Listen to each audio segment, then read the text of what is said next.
Assalamualaikum warahmatullahi wabarakatuh.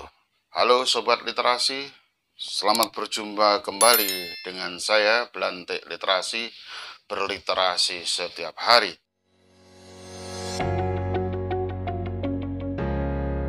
Consuming passion, the culture of American consumption, about global lifestyle under local conditions, about video dreams, television and cultural forms, root identities in post-authoritarian politics, about the Hollywood sign, the culture of American film, utopian, dreams, semiotics, and the new media. American makeover, constructing identity in the age of entertainment, consumption patterns of the South Korean middle class and new generations, and middle class formation and consumption in Hong Kong. The endemic world of the high consumer, fashion and cultural formation. For consuming Asian ideas and issues. Brought to you by Design of Advertising.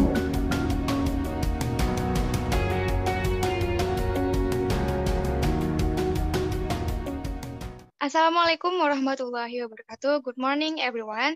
So today we are going to present our topic about consuming passion, the culture of American consumption, an article of Laura Shams, Malcolm Gladwell, and Annie Norton. But before we going to discuss about it, let me introduce myself. I'm R.I. Sultani Bilkis. My student number is 27, and my partner, Paradiva Natasha. Her number is 14. For English Department Literature 2019. So the first one, we are going to talk about you are what you buy for American consumption. Every choice you make in the product you buy is a signal you are sending to the world about yourself.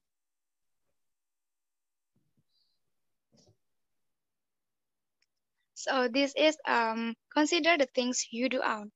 Such a question are a good place to begin a semiotic analysis of American consumption culture. Those aren't just a pair of shoes you are wearing, but they are a statement about your identity. And that's not just an unpod playlist, but it's also a message about your worldview.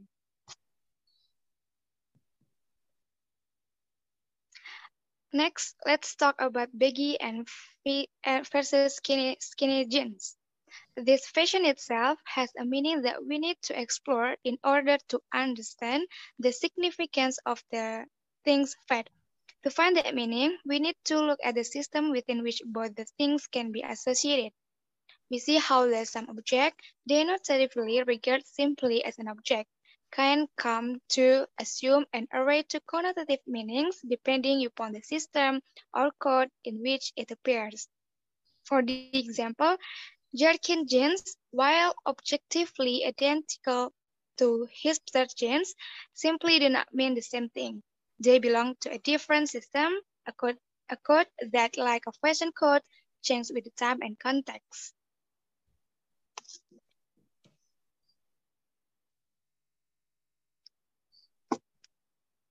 Blue jeans. By the 1950s, blue jeans come to signify a kind of casual wear from middle-class Americans, both male and female.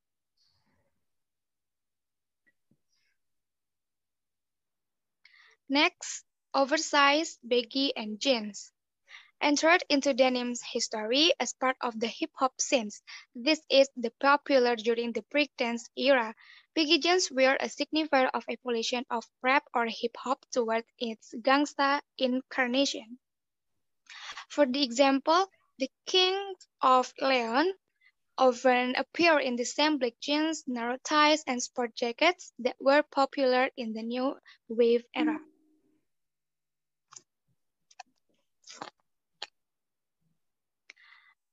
American consumption also has disposable decades. When analyzing a customer sign, people usually find themselves referring to particular decades in which certain popular fads and trends were prominent, because the decade in which a given style appears may be an essential key to system that explain it.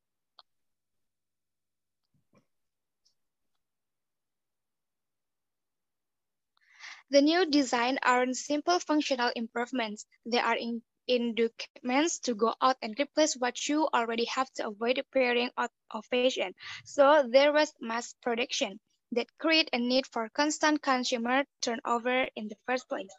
Mass production promotes stylistic change because with so many products being produced, a market must be created to consume all of them. It means constantly consuming more. Mass production creates a consumer societies based on the constant production of new products that are intended to be disposed of with the next product year.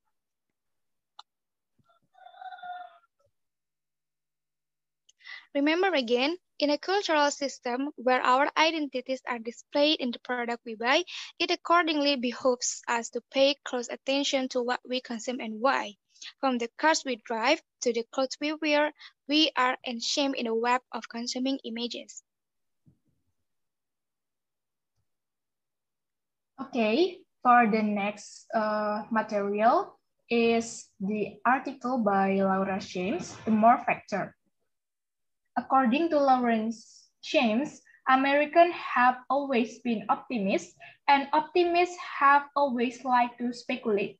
James started to talk about how Texans would purchase some land, put a main street on it, building some structures, and call it a town, all hoping for the railroad to come through their town.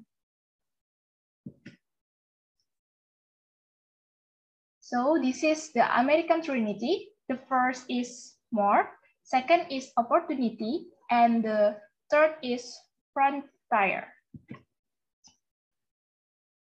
The first Trinity is more.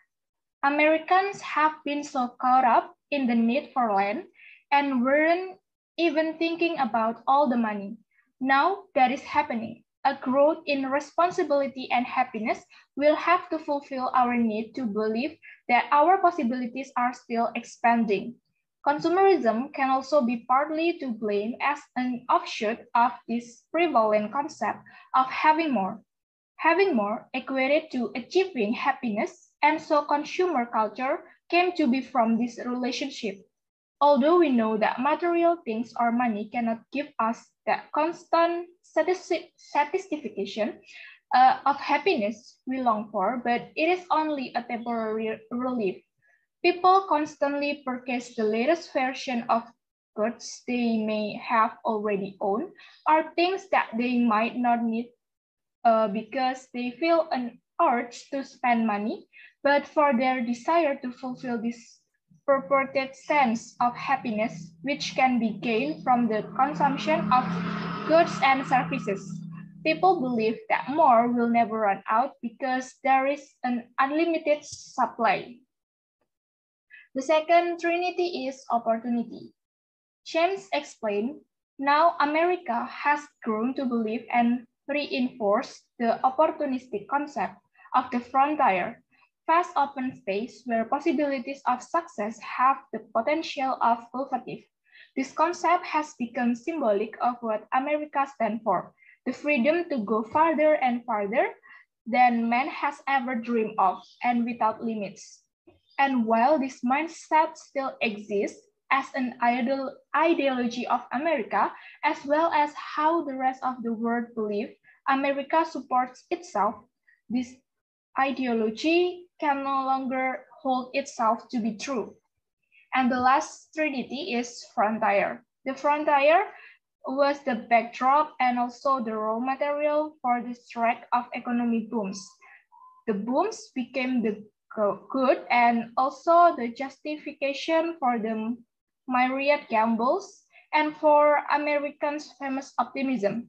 The optimism in turn shaped the scheme and vision that were sometimes noble, sometimes appalling, always bold. The frontier as reality and as symbol is what is shaped by American way of doing things and the American sense of what's worth doing. But there has been one further corollary to the legacy of the frontier. With its promise of ever-expanding opportunities, given that the goal, a realistic goal for most of American history, was more, Americans have been somewhat backward in adopting value, hopes, ambition that have to do with things other than more. In America, a sense of quality has lagged far behind a sense of scale. An ideal of contentment has yet to take root in soil traditionally more hospitable to an ideal of restless striving. The ethic of decency has been upstaged by the ethic of success. The concept of growth has been applied most exclusively to things that can be measured, counted, and weighted. And the hunger for those things that are unmeasurable but find the sort of accomplishment that cannot be undone by circumstances or achieved in social fashion, the kind of serenity that cannot be shattered by tomorrow headline, has gone largely unfulfilled and even unacknowledged. If the supply of more went on forever, perhaps that wouldn't matter very much. Expansion could remain a goal unto itself and would continue to generate a value system based on bulk rather than a nuance, on quantities or money rather than on quality of life, on progress itself rather than on a sense of what the progress was for.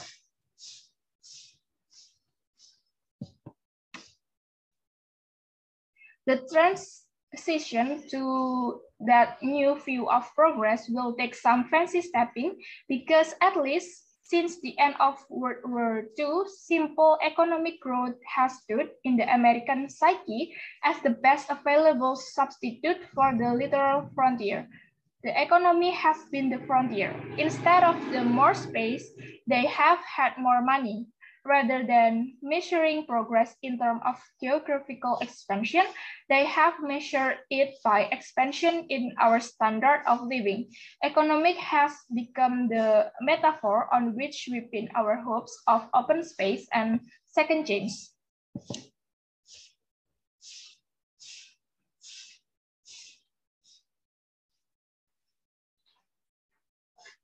And for the Malcolm article will be delivered by Agis.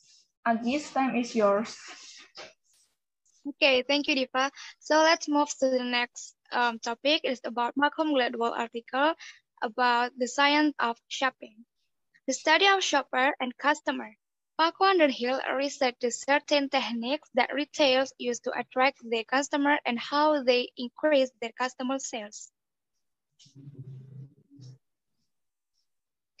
Paco Underhill, a founder and CEO of Envirocell, and his clients include Microsoft, McDonald's, Adidas, and Estée Lauder.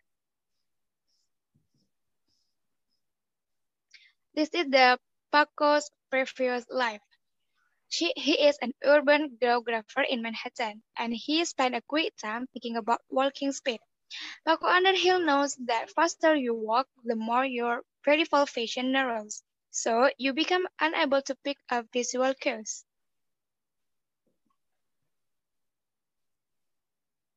Paco Underhill had a documentary movie. To know about the movement of consumers, he spotted several cameras around the shop. The first impression of the movie is creepy, hazy, and soundless and slightly warped. But after an hour, it's no longer clear whether simply watching people shop and analyzing their every move you can learn. Paco is teaching his client is kind of slavish devotion to the shopper's every whim.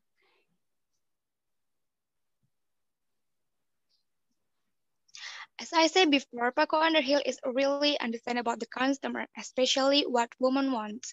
That's why he launched his second book with the title What Woman Wants. Paco is comparing the originator example of what is known in the trade as the butt brush theory. When women look at the item, he knows that they will stop and look at the item. That's why Paco Underhill has transformed into a relative commandment. A woman's product that requires extensive examination should never be placed in Naure Azil. This is the popular Paco's book on selling women.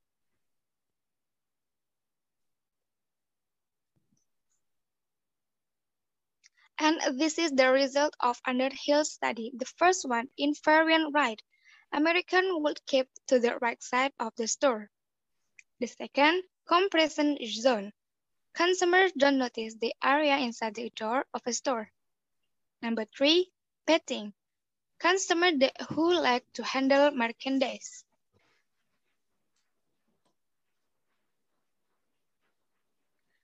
Malcolm Gladwell mentioned that Paco Underhill and his careful examination of the customer from the time they entered the store and different factors associated with the customer decision of purchasing the product. Okay. For the next topic, we'll bring for Faradifa. Time is yours. Okay. The next material is about article by Anne Norton, The Sign of Shopping. So in this material, it will distinguish shopping at the mall and shopping at home. So Anne Norton's studies have shown that shopping actually causes your brain to release more serotonin, which is a chemical that makes you feel good. Maybe you're having a bad day, you can seek a mood boost with a little shopping.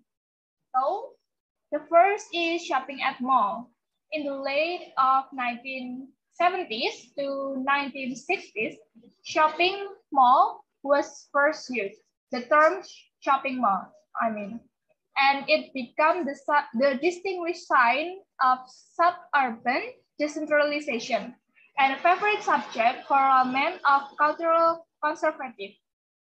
When we shopping at mall, we can meet people in different race, classes, occupation, and level of education. The advantage when we shopping at mall, the first is have a wide variety of products available in one space. The next is have products from competing producers available under one roof. And then mall also have their own parking facility and have a variety food court. And the last is have two movie theaters and gaming zone. When we shopping at home, shopping is an activity that has overcome geographic limit. One need no longer to go to the shop. Shopping at home allows consumers to shop for goods from the privacy of their own home. There are three main types of home shopping. The first one is catalog, the next is TV or radio, and the last one is online application. Benefit when we shopping at home, the first is convenience. You can shop anytime you want. And the second is variety. Consumer may have to move from one to another. The three is bargain. The shop is always offer gift, coupon codes, and discount. And the last is quality. This allows client to return product if they fail or broken. I think that's all from us. Thank you for your attention and following us from the beginning to the end. Thank you.